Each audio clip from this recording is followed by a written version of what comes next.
Hello বন্ধুরা, আজকে আবারও চলে আসছি নতুন একটা ভিডিও নিয়ে। দোকানে বসে বসে বোর হয়ে যাচ্ছিলাম, তো ভেবে নিলাম আজকে দুপুরের ব্লগটা এখান থেকে শুরু করে দিই। তোমাদের কেমন লাগবে জানি না।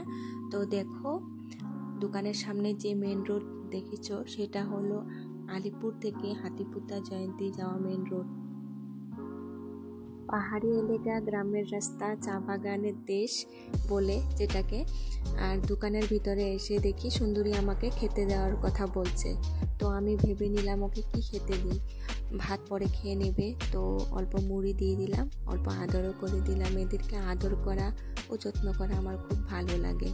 তো দেখো, দোকানে বসে থাকার পর একজন কাস্টমার আসছিল, এরপরেই আরেকজন আসছিল ট্রেনের টিকিট করার জন্য। তো অনেক অপেক্ষার পর দোকানদার এসে পড়লো।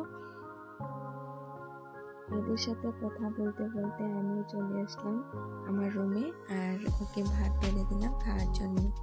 এরপরে আমিও খেয়ে নিলাম, খেয়ে ওদেরকেও দুধ ভাত দিয়ে দিলাম।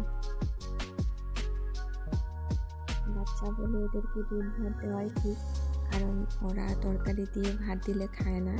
ছোট বাচ্চা বলে আমিও তরকারি দিই না, দুধই দিই। তো এরা খেতে খেতে ওদের মাও চলে আসলো। তো দেখো, মানুষই হোক বা জন্তুই হোক, নিজের বাচ্চার প্রতি কতটা মায়া থাকে, তাই না? তো দেখো, আমি বাসনগুলো মেজে নিলাম। তারপরে আরেকজন হাজির হয়ে গেল, তার নাম হলো কালটি।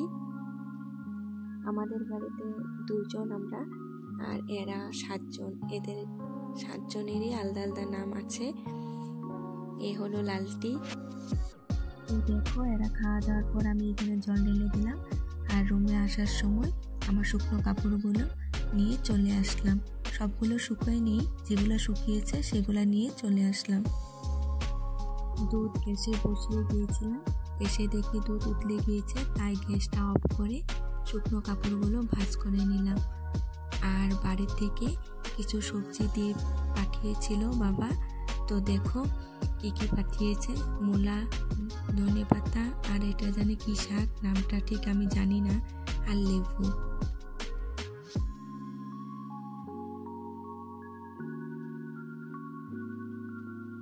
তো দেখো, আমার হাতে কয়েকটা লঙ্কা রয়েছে, সেগুলোকে তোমরা কি নামে চিনো আমাকে কমেন্ট করে জানাও।